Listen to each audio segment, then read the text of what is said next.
우리가 지난주에는 예수님과 그 세 제자가 변화산 영광을 경험하는 그러한 말씀을 가지고 살펴보았습니다. 세상에서는 볼 수 없는 장면, 그리고 세상에서는 경험할 수 없는 그런 하나님 나라의 영광이었고 예수 그리스도의 부활의 영광이었습니다. 그런데 예수님께서 그 변화산에서 내려오시자마자 이 땅에서는 무슨 일이 일어났느냐면 제자들과 많은 사람들이 변론이 생겨나게 되었습니다. 사실 오늘 우리가 읽은 마태복음의 말씀보다는 누가복음 9장에 보면 누가복음 9장에 있는 말씀이 훨씬 더 오늘 본문의 말씀을 자세하게 설명해 주고 있습니다. 그래서 제가 말씀을 드릴 때, 이 말씀을 나눌 때 마가복음 9장에 있는 말씀을 토대로 해서 말씀을 좀 드리겠습니다. 마가복음 9장은 우리가 읽지 않았기 때문에 간략적으로 제가 좀 말씀드린다면, 예수님이 세 제자와 함께 내려왔을 때 큰 무리가 그 남아 있었던 제자들을 둘러싸고 수군수군대고 있는 거예요. 그러면서 그 제자들은 서기관들이라고 하는 사람들하고 서로 변론을 하고 있는 그런 상황 속에 있었습니다. 그래서 이게 무슨 일인가 하고 이제 들어봤더니, 어떤 한 아버지가 자신의 아이에게 벙어리 귀신이 들어가서 이제 정상적인 삶을 살지 못하는 것이죠. 그래가지고 거꾸로 때리고 거품을 흘리게 하고, 그리고 정말 몸이 빳빳하게 굳어지도록 해가지고 정상적인 삶을 살지 못하고 그냥 물불 가리지 않고 아무 데서나 막 엎드러지는 그러한 불쌍한 처지에 있었다고 이야기를 하는 것입니다. 그러면서 예수님의 제자들에게 데려왔지만 예수님 제자들이 그를 고치지 못했다는 거예요. 그 예수님께서 그 제자들과 그 주변에 있던 무리들에게 말씀하셨습니다. 믿음이 없고 패역한 세대여, 내가 얼마나 너희와 함께 있으며 얼마나 너희에게 참으리요, 그를 이리로 데려와라, 그렇게 얘기하시죠. 예수님 말씀 듣고 그를 데리고 오려고 하는데 벌써 귀신은 아주 그 아이를 괴롭게 하는데 막 심한 경련이 일어나고 또 막 쓰러지고 거품 흘리고 막 이런 일들이 나타나는 것입니다. 그러니까 당황스러운 그 아이의 아버지가 예수님께 묻습니다. 무엇을 하실 수 있거든 우리를 불쌍히 여겨서 도와주시옵소서, 그렇게 이야기합니다. 그랬더니 예수님께서 아주 유명한 말씀, 그 말씀을 하시는 거죠. 할 수 있거든이 무슨 말이냐, 믿는 자에게는 능히 하지 못할 일이 없느니라. 할 수 있거든이 무슨 말이냐, 믿는 자에게는 능히 하지 못할 일이 없느니라.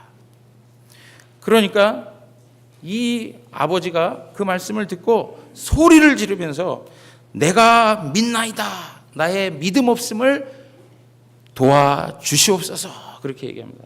내가 믿습니다, 나의 믿음 없는 것을 도와주시옵소서.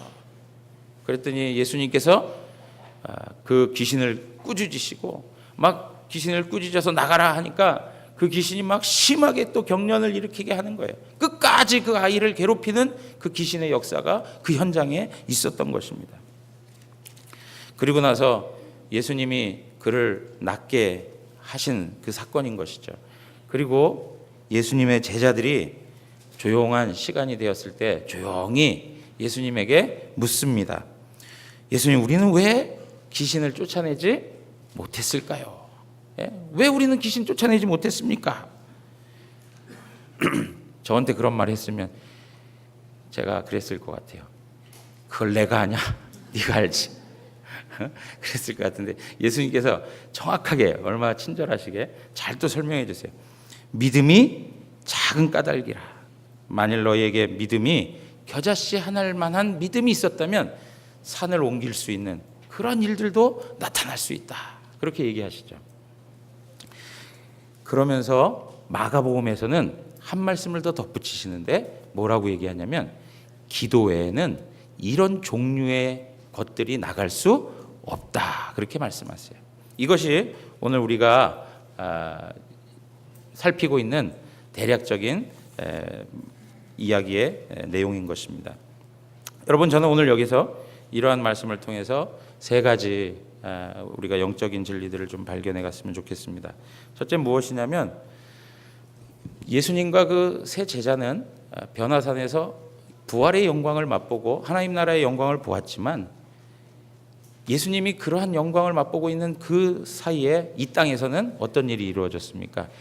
귀신의 강력한 역사가 일어나고 있었다는 것이죠.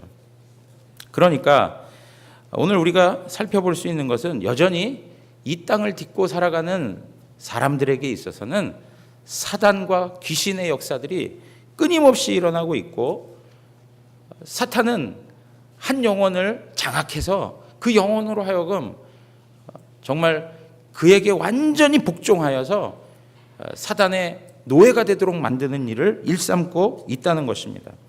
여러분, 오늘 우리가 이 말씀을 보면서 벙어리 귀신 들린 이 아이의 모습을 한번 생각해 보세요.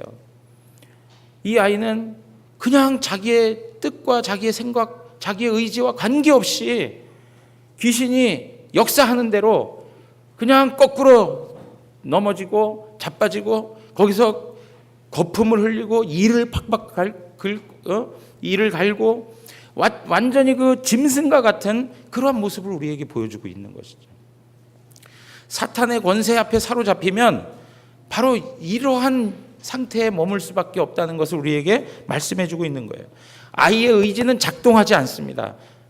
여러분, 오늘 여기 성경 말씀에 보면 파리하여지는지라 이런 말씀인데, 이 파리하여진다는 말이 다른 게 아니라 이거예요.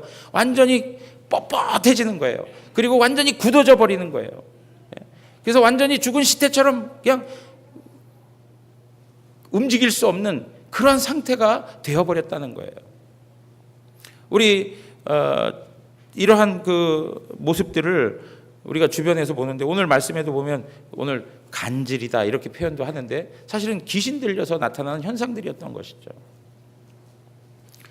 자기의 의지와는 너무 관계없이 아무 때나 어떠한 장소에 상관없이 나타나는 거예요. 물불을 가리지 않고 그런 일들이 나타나는 거예요. 여러분, 이 말씀이 우리에게 보여주는 것이 무엇입니까? 하나님 없는 인생의 영적인 황폐함을 그대로 보여주는 거예요. 하나님 없는 인생은 사단이 장악하고 있고, 사단의 권세는 그 영혼이 정말 비참한 상태에 이를 수 있도록 그 영혼을 사로잡고 끌어가고 있다는 거예요. 사랑하는 성도 여러분, 오늘 우리가 이러한 말씀을 대하면서 하나님 앞에서 이러한 영적 상태에 있지 않은 것을 인하여 감사하는 마음이 있어야 되는 것이죠. 여러분, 이 아이의 고통스러움을 한번 생각해 보세요. 이 아이의 아버지의 마음을 생각해 보세요. 얼마나 고통스럽겠습니까? 자신의 의지와 자신의 지식과 자신의 능력으로 할 수 없는 거예요. 제어할 수가 없어요. 사탄의 권세는 강력하게 우리의 영혼에게 파고들어서 우리의 영혼을 장악하려고 하고, 우리의 영혼을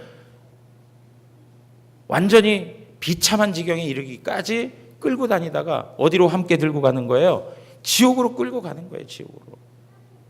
그런데 그러한 영혼의 형편에서 하나님께서 우리에게 은혜를 주셔서 이 어두움의 권세로부터 자유함을 얻도록 우리의 영혼을 구원해 주신 것입니다. 그것이 감사인 거죠. 사랑하는 성도 여러분, 이 사단의 도전이 얼마나 강력하게 일어나는지 여러분 보십시오.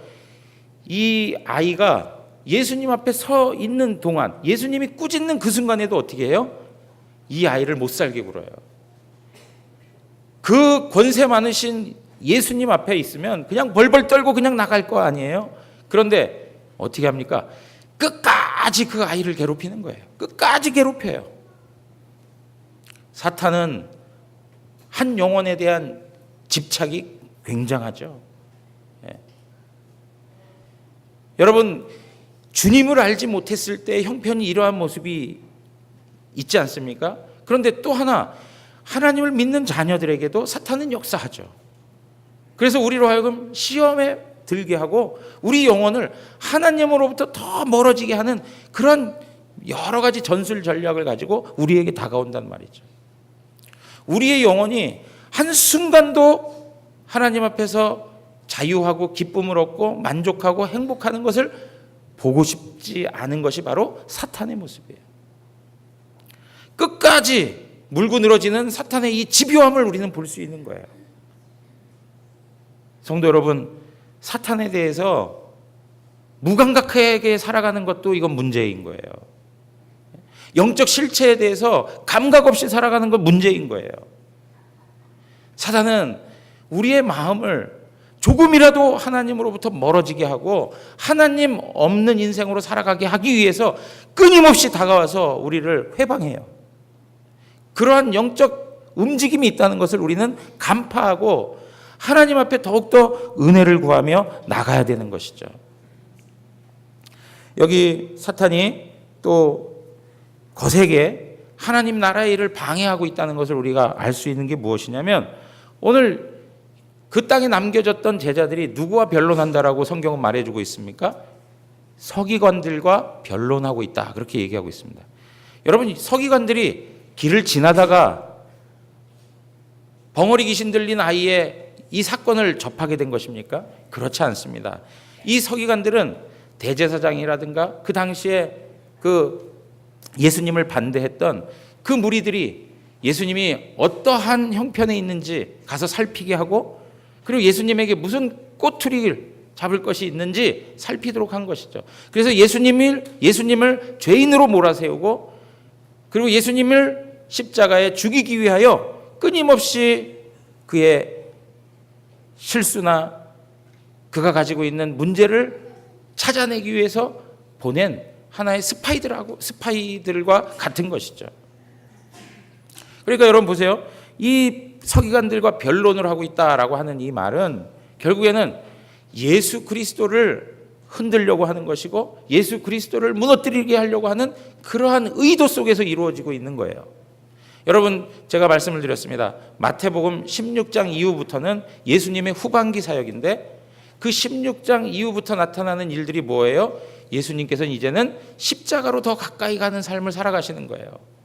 십자가로 가는, 죽음으로 가는 그 삶을 다 가는데, 이 서기관들이라든가 바리새인들이 끊임없이 예수님의 그런 허점을 잡아가지고 예수님으로 하여금 죄목을 얻게 하고 결국에는 십자가의 죽임을 당할 수 있도록, 예수 그리스도를 죽이도록 하는 그러한 일들을 더욱더 적극적으로 하고 있는 것을 볼 수 있는 것입니다.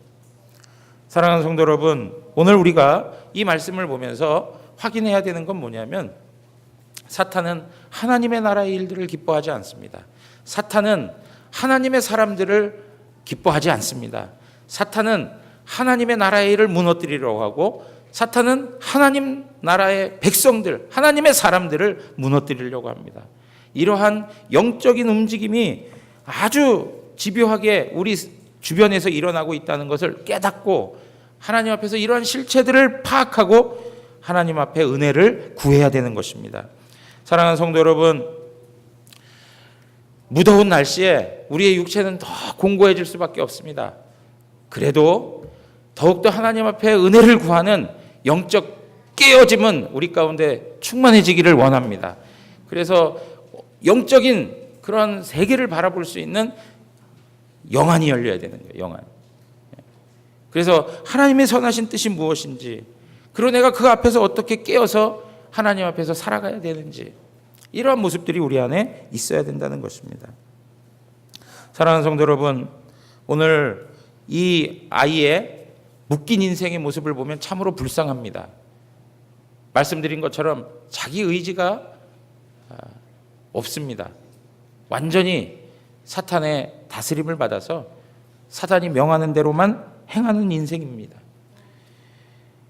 하나님 없는 인생의 불쌍함, 가여움, 그리고 그 비참함을 우리에게 설명해 주고 있는데, 여러분, 이러한 인생의 문제는 예수 그리스도의 그분 앞에 나와야만 해결될 수가 있습니다. 예수 그리스도 그분에게만 나와야 우리가 이 문제를 해결받을 수 있는데, 우리 안에 또 어떤 생각이 있냐면 예수님께 나와도 문제 해결이 안 되는 그런 일들이 많습니다 라고 하실 거예요. 여러분 이 아이를 데리고 왔던 아버지의 모습을 우리가 좀 살펴봐야 되는데 인생에 문제가 있는 것이죠. 아들이 정상적인 삶을 살지 못하니까 얼마나 아프겠습니까? 그러니까 나을 수 있는 방법이 있다면 정말 지푸라기라도 잡고 매달리는 그런 형편에 있는 것을 볼 수 있는 것이죠. 그런데 여러분 보세요. 예수님을 찾아왔더니 예수님이 계세요? 안 계세요? 안 계세요. 마음에 잔뜩 기대하고 왔는데 예수님이 안 계시다 하니까 마음에 기대했던 마음이 조금 사라질 수 있지 않겠습니까? 왜 이때 안 계신 거야? 이런 마음이 들 수 있는 것이죠. 그래서 봤더니 제자들이 무슨 일이요? 우리 아이가 이렇습니다. 그래요? 그러면 우리도 그 아이를 낫게 할 수 있습니다. 하고 제자들이 그 문제를 대하게 된 것입니다. 그런데 여러분 보세요. 제자들이 그 아이를 다루기 시작하는데 제자들 마음대로 되질 않고 제자들이 예전에 했던 그 일들을 나타내지 못하고 그 아이의 증세는 더 심하게 막 나타나는 것을 보는 아버지의 마음은 어떻겠습니까? 아버지의 마음은 점점 더 실망스러워지는 그러한 안타까운 형편에 놓이게 되는 것입니다. 여러분 우리가 하나님 아버지 앞에 나오면 우리 인생의 모든 문제가 해결될 수 있다라고 하는 말을 듣고 하나님 앞에 나와서 기도하는데 내 마음과 뜻대로 되지 않아서 실망을 경험할 때가 많습니다. 바라는 대로 되지 않습니다. 내가 원했던 대로 일들이 이루어져 가지 않는 그런 모습을 보면서 마음에 낙담함이 생기는 것이 사실입니다. 내가 생각했던 대로 한 번에 다 일이 이루어졌다면 얼마나 좋겠어요. 그런데 좌절할 만한 일들이 생겨나고 실망스러운 일들이 생겨나는 그런 현실을 보면서 마음은 점점 더 힘들어지는 그런 과정들을 우리는 겪게 된다는 것이죠. 제자들의 이런 실망스러운 모습들을 보면서 아마 이 아버지의 마음속에서는 예수님에 대하여서도 그 확신이 점점 사라져가는 것입니다. 여러분 오늘 우리가 주님 앞에 나올 때 이 아버지의 마음이 우리 마음 가운데도 분명히 있습니다. 그런데 우리가 분명히 알아야 될 것은 무엇이냐면 하나님의 전능하심과 하나님의 역사하심에는 변함이 없다는 거예요. 문제는 뭐냐? 우리의 마음이 문제인 거예요. 우리의 마음은 뭐에 따라서 움직입니까? 삶의 환경과 상황에 따라 막 움직이는 거예요. 내가 원하지 아니하는 삶의 환경이 벌어지면 마음은 더 가라앉고 침체되고 우울하고 짜증스러운 그런 모습들이 생겨날 수밖에 없어요. 그런데 그 상황을 넘어서서 살아계신 그 하나님 앞에 우리의 눈을 고정시키고 그분을 믿음으로 바라보게 된다면 우리의 마음은 그 모든 상황을 또 극복할 수 있는 그런 믿음의 마음으로 하나님 앞에서 담대하게 그 삶을 살아낼 수 있는 것입니다. 중요한 것은 현실적인 문제가 아니라 살아계신 하나님, 전능하신 하나님, 그분에게 온전한 믿음을 갖지 못하는 우리의 마음이 문제인 것이죠. 사랑하는 성도 여러분, 오늘 우리가 다시 한번 하나님 앞에서 우리의 상황들을 놓고 그 상황 때문에 우리의 마음에 의심과 불신이 그리고 낙담함이 생겨나는 것은 하나님의 선하신 뜻이 아닙니다. 하나님은 우리의 마음에 믿음 있기를 원하시고 전능하신 하나님 그분을 바라보며 하나님 앞에 은혜를 구하기 원하십니다. 여러분 보세요. 누가복음 18장 1절 가서 한번 보시면 우리 다 같이 한번 읽겠습니다. 예수께서 그들에게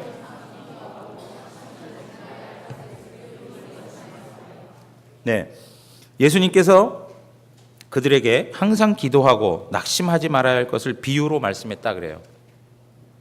그러면서 비유의 말씀이 뭐냐면 그 도시에 불의한 재판관이 있는 거예요. 그런데 그 억울하고 그 답답한 심정을 가진 과부가 그 재판장에게 끊임없이 찾아갔더니 재판장이 아우 이젠 귀찮아서라도 내가 들어줘야지 하고 그 과부의 청을 들어주고 그 억울함을 해결해주는 그런 비유의 내용인 거예요. 사랑하는 성도 여러분, 불의한 재판관도 인간적인 측면에서 그 과부의 억울함을 들어주는데 살아계신 하나님 아버지가 그의 백성들의 기도를 듣지 아니하실 수 없다는 것이죠. 하나님께서는 우리의 아버지가 되십니다. 그러므로 그 아버지는 그의 자녀의 소리를 기뻐하시는 거예요. 그러니까 낙담하지 말고 좌절하지 말고 끝까지 하나님 앞에 기도하라 이거예요.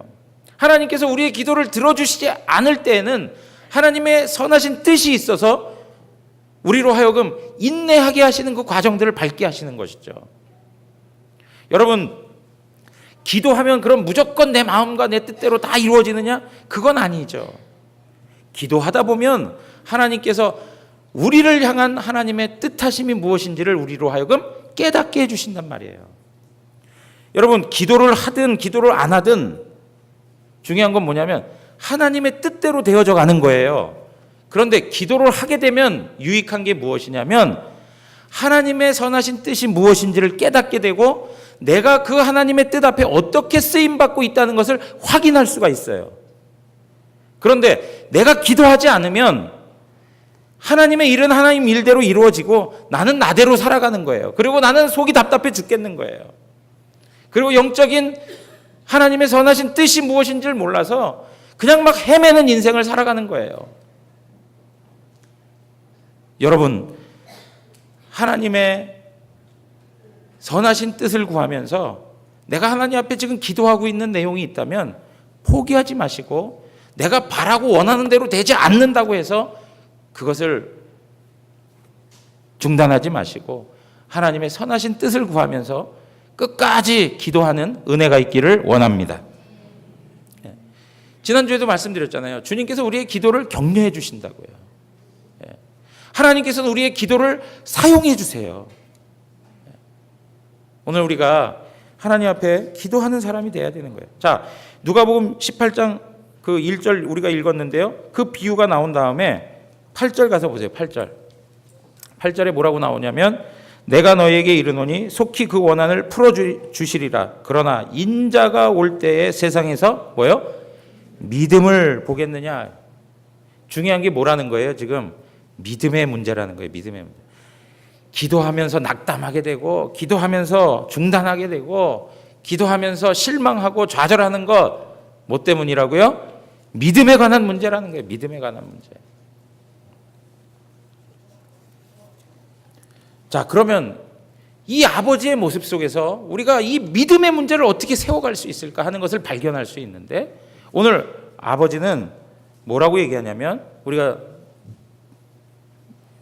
말씀을 시작하면서도 이미 말씀드렸지만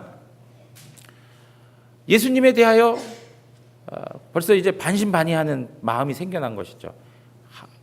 무엇을 하실 수 있거든 이렇게 표현하죠. 무엇을 하실 수 있거든. 그럼 좀 도와주십시오라고 얘기해요. 그것도 먼저 자기가 얘기한 게 아니고 우리 예수님이 믿음이 없는 패역한 세대요 하면서 그런 말씀을 한번 하시고 난 다음에 그런 마음이 드는 거예요. 무엇을 하실 수 있거든. 그리고 그 아이가 막 경련 일으키는 모습을 보니까 또 당황스러운 마음에 무엇을 하실 수 있거든 하고 예수님께 나아간 것이죠. 그때 예수님께서 할 수 있거든이 무슨 말이냐. 믿는 자에게 능치 못함이 없다. 라고 말씀하실 때 이 아버지의 영혼이 팍 깨이는 거예요. 그러면서 뭐라고 표현합니까? 내가 믿나이다. 내가 믿나이다. 여러분 따라해 보십시오. 내가 믿나이다. 네, 내가 믿나이다 하고 그 주님 앞에 고백을 하는 거예요. 그런데 믿으면 믿는 걸로 끝나면 되는데 그 다음에 덧붙여서 하는 말이 아주 중요한 거예요. 뭐라고 얘기합니까? 나의 믿음 없는 것을 도와주소서. 그렇게 합니다. 나의 믿음 없는 것을 도와주소서. 내가 믿습니다 하는데 무엇을 통해서 내 믿음을 만들어 가냐면 내 믿음 없는 것을 도와주시옵소서 하고 자기의 연약함을 하나님 앞에, 예수님 앞에 그대로 고백하고 있는 거예요. 사랑하는 성도 여러분, 이 아버지는 자기의 믿음 없음을 고백하면서 자기의 믿음을 얻는 그러한 태도를 취하고 있는 것을 볼 수 있는 것입니다. 우리 안에 믿음이 없습니까? 그렇다면 하나님 앞에 그대로 고백하여 주님, 나는 믿음이 없습니다. 나를 도와주시옵소서. 그럴 때 우리 하나님께서 우리의 마음 가운데 큰 은혜의 믿음을 허락해 주실 줄 믿습니다. 믿음이 문제라고 하는 거 아니에요, 지금. 우리 기도하다가 중단하게 되고 포기하게 되고 이 세상의 현실 때문에 막 마음이 무너지게 되고 하는 그 모든 게 무엇 때문이라는 거예요? 믿음이라고 하는 건데 이 믿음이 그럼 어떻게 세워질 수 있느냐? 내가 믿음 없다는 것을 고백하는 게 중요하다는 거예요. 믿음 있는 척 하면 될까요? 안 될까요? 여러분 옆에 계신 분한테 한번 얘기하세요. 믿음 있는 척 하지 마세요. 예? 믿음 있는 척 하지 마세요. 여러분 보세요. 하나님 우리의 마음 다 아신다고요. 우리가 얼마나 믿음이 바닥나 있는지, 우리의 형편이 얼마나 빈약한지 다 아세요. 그 주님 앞에서 겸손하게 주님 저 믿음이 없어요. 절 좀 도와주세요. 이것이 참다운 믿음을 얻는 방식이라 이거예요. 자, 우리가 이제 또 하나 살펴봐야 될 게 있는데 무엇이냐면 세 번째, 제자들에 관한 그 믿음의 내용들인 것입니다. 예수님께 제자들이 묻습니다. 왜 자신들은 귀신을 쫓아내지 못했습니까? 왜 우리는 귀신을 쫓아내지 못했습니까? 그럴 때 예수님께서 마태복음 17장 20절에 너희 믿음이 어떻게 해요? 작은 까닭이라 그래요. 그러면서 만일 너희에게 겨자씨 한 알만큼만의 믿음이 있으면 이 산을 명하여 여기서 저기로 옮겨지라 하면 옮겨질 것이요. 그렇게 얘기해요. 여러분 여기에서 너희의 믿음이 작은 까닭이라 라고 할 때 이 작은이 가지고 있는 의미가 무엇일까요? 작은. 정말 부피의 문제를 논하고 있는 것일까요? 정말 작아가지고 야, 너 믿음이 손톱에 때만큼도 없냐? 뭐 이런 식의 얘기를 하고 있는 걸까요? 여기서 이 작다라고 하는 것은 어떤 양이라든가 그런 어떤 부피에 관한 문제를 이야기하는 것이 아니죠. 왜 그런지 아십니까? 예수님이 너희의 믿음이 작은 까닭이라 해놓고 나서 또 뭐라고 얘기하시는 거예요? 너희가 만일 겨자씨 한 알 같은 믿음이 있으면 그렇게 얘기해요. 여러분 겨자씨 한 알이 얼마나 커요? 예? 겨자씨 한 알이 제가 지난번에도 말씀드렸지만 볼펜 점 하나 찍은 거하고 같다고 말씀드렸잖아요. 그죠? 그렇게 작은 건데 아니 예수님께 너희 믿음이 작은 까닭이라 그래 놓고 나서 그러면 믿음이 작은 거니까 너희 믿음이 산만해야 되는데 너희 믿음이 산만하지 못해서 이건 문제다. 이렇게 얘기하셔야 되는 거 아니에요? 근데 너희 믿음이 작은 까닭이라 해놓고 뭐라고 얘기하는 거예요? 겨자씨 한 알만한 믿음이 있으면 이렇게 표현하는 거예요. 그러니까 우리가 확인할 수 있는 건 뭐냐면 예수님께서 지금 믿음의 양을 가지고 얘기하는 게 아니라는 거예요. 그럼 무엇이냐 이거예요. 이 제자들의 믿음의 상태가 문제가 있다는 거예요. 믿음의 상태. 어떤 상태냐면 여러분 예수님의 제자들은 이전에 귀신들을 쫓아낸 적이 있습니까? 없습니까? 어떻게 하십니까? 예? 확인해 보셨습니까? 우리 한번 말씀 보죠. 마가복음 6장입니다. 마가복음 6장 7절. 마가복음 6장 7절. 다 같이 읽겠습니다. 12 제자를 부르사 둘씩 보내시며 더러운 귀신을 제어하는 권능을 주시고. 12절 뭐라고 나옵니까? 제자들이 나가서 회개하라 전파하고. 13절입니다. 많은 귀신을 쫓아내며 많은 병자에게 기름을 발라 고치더라. 여러분, 이 사건이 있기 이전에 제자들은 주님께서 주신 권능을 인하여서 귀신을 쫓아내는 놀라운 일들을 경험했습니다. 그러니까 그 아버지가 그 아이를 데리고 왔을 때 제자들은 어떤 생각을 했을까요? 저거 우리가 어떻게 감당을 하지? 저 예수님 안 계셔서 어떻게 하지? 우리 못합니다. 이런 태도를 취했을까요? 제가 생각할 땐 그런 태도를 취하지 않은 거예요. 야, 우리가 이전에 해봤으니까 우리 할 수 있습니다. 당신 자식 고쳐줄 수 있습니다. 잘 왔습니다. 예수님 지금 계시지 않지만 우리들도 그 능력이 있습니다. 잘 한번 보십시오. 그리고 얼마나 목을 세우고 다른 사람들 앞에서 놀라운 일을 행할 그런 어떤 자세를 갖고 그 아이를 대했을 거란 말이에요. 여기에 이 제자들의 실패가 있다는 거예요. 여기에.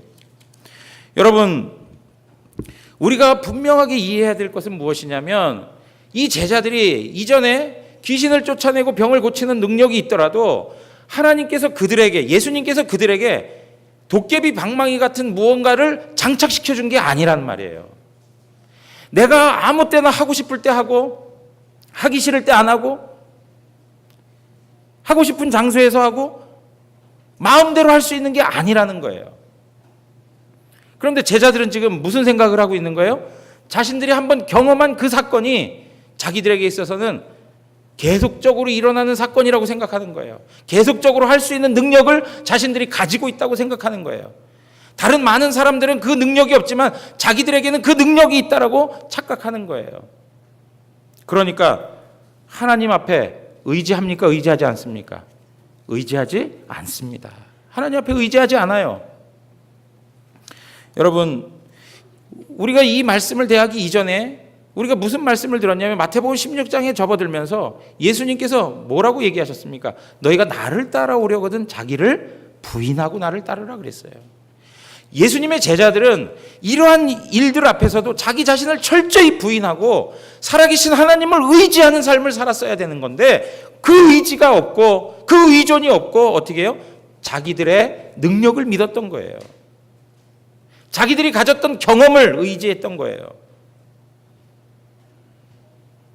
그 순간에도 살아계신 하나님 앞에 은혜를 구하고 전적으로 자기 자신들을 그 하나님 앞에 맡겼어야 되는데 그걸 하지 않고 자기들이 가졌던 경험, 자기들이 경험해서 있었던 그 권능, 자기들 안에 무엇인가가 있다라고 하는 그 착각 속에서 그 아이를 대면한 거예요.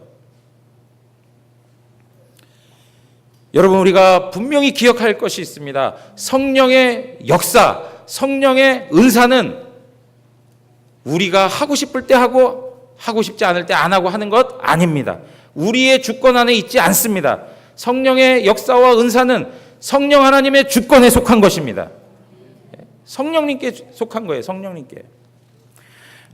사도행전 16장 가서 한번 보시면 사도행전 16장입니다. 16절 18절 보시면 자, 우리가 한번 다 같이 읽도록 하겠습니다. 우리가 기도하는 곳에 가다가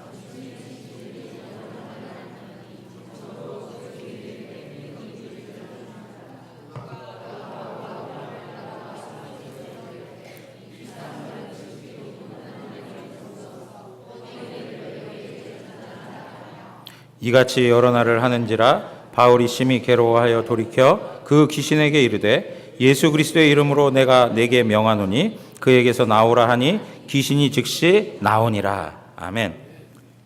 여러분 보세요. 사도 바울에게 있어서 귀신 쫓아내는 능력이 있었습니까? 없었습니까? 있었습니다.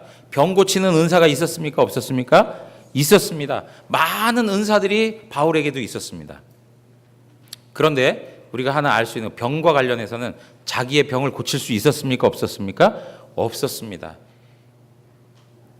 자기의 병의 고침은 자기 능력에 있지 않았고 하나님의 주권에 있었습니다. 그리고 오늘 본문에 보면 복음을 전하는데 점치는 귀신 들린 여종이 있는 거예요. 점치는 귀신 들린 여종이 있는데 이 점치는 걸 통해서 주인에게 이익을 안겨주는 여종이었던 것이죠. 그런데 이 여종이 바울과 그 일행을 따라다니면서 계속 소리를 지르면서 이 사람들은 지극히 높은 하나님의 종으로서 구원의 길을 너희에게 전하는 자라 막 하면서 소리를 계속 질러대는 거예요. 자기를 이 바울과 그 일행을 홍보해 주는 건 참 좋은 것 같은데, 예? 계속 소리를 지르면서 막 이렇게 이야기를 하는 거예요.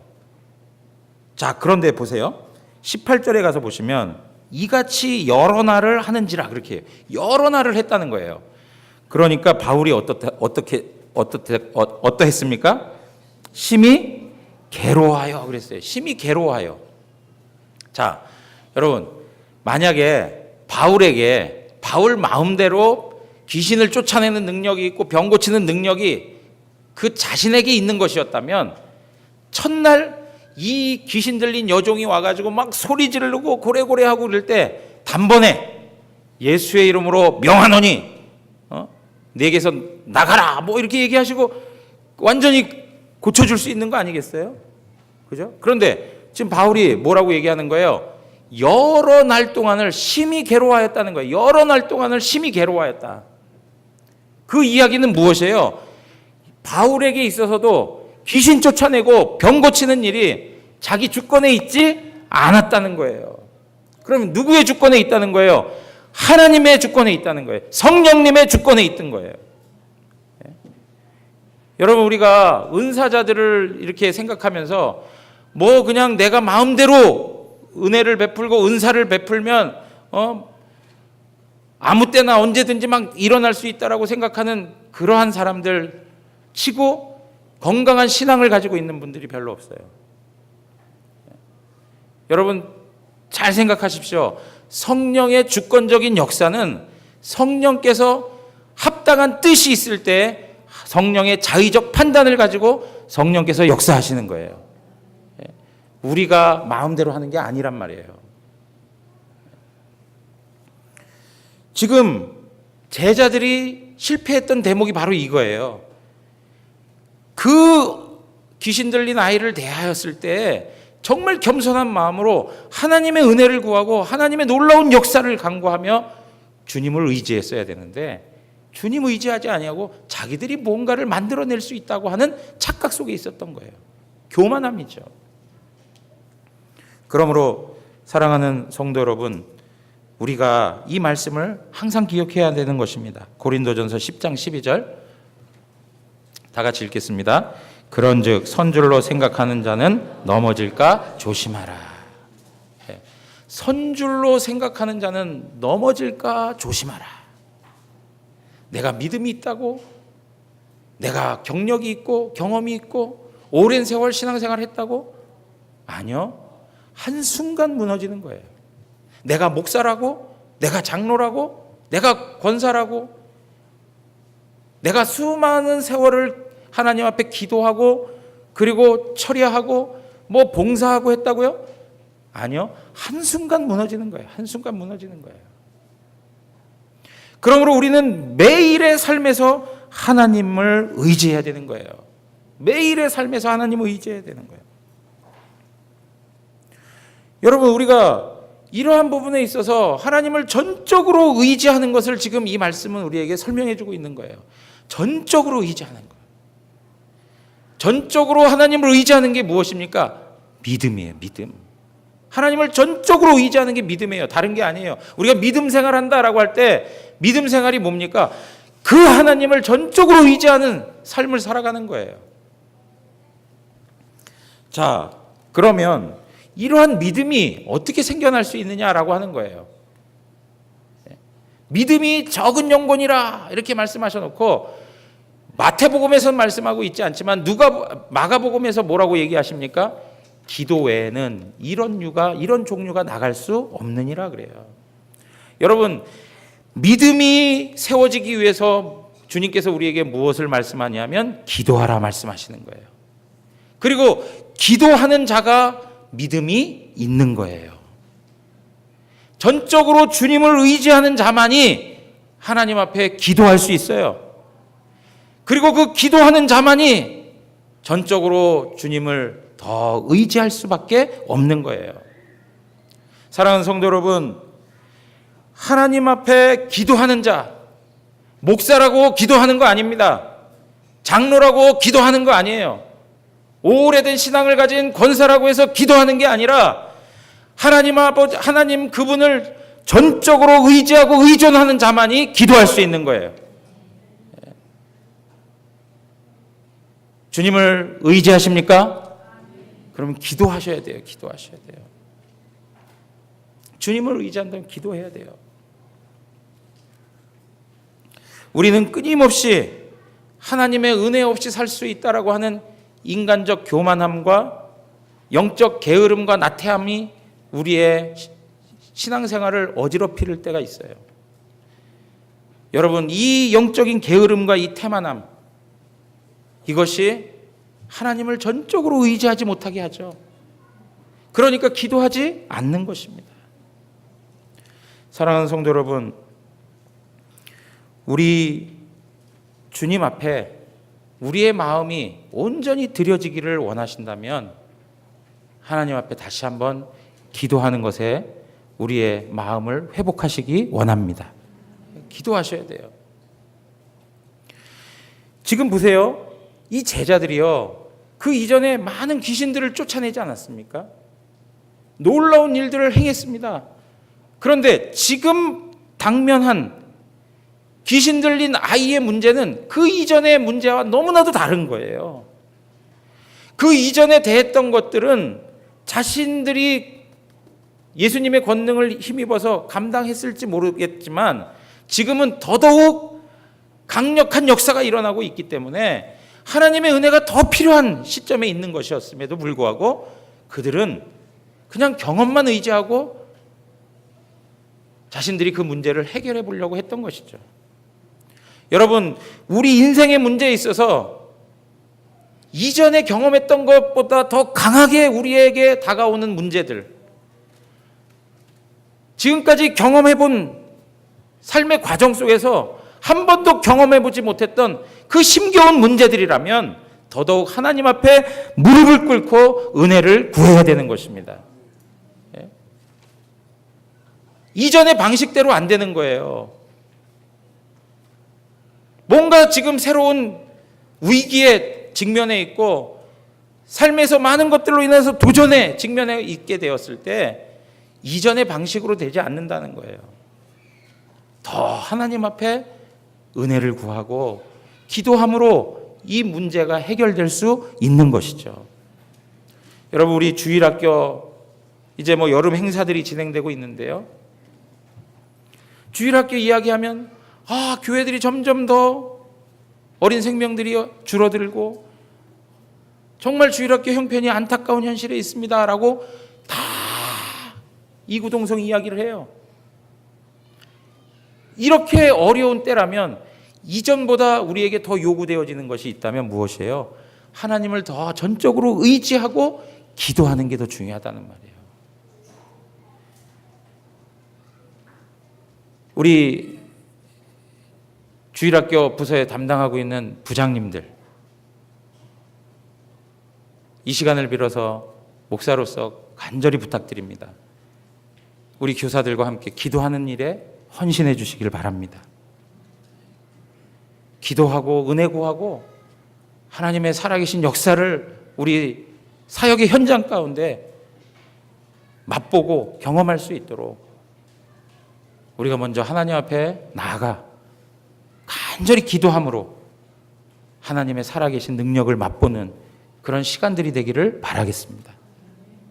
사랑하는 성도 여러분, 우리의 삶에 당면한 문제들보다 우리 하나님은 더 크십니다.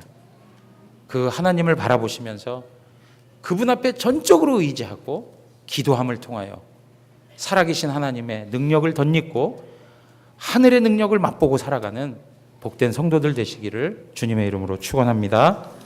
우리 다 같이 일어나겠습니다.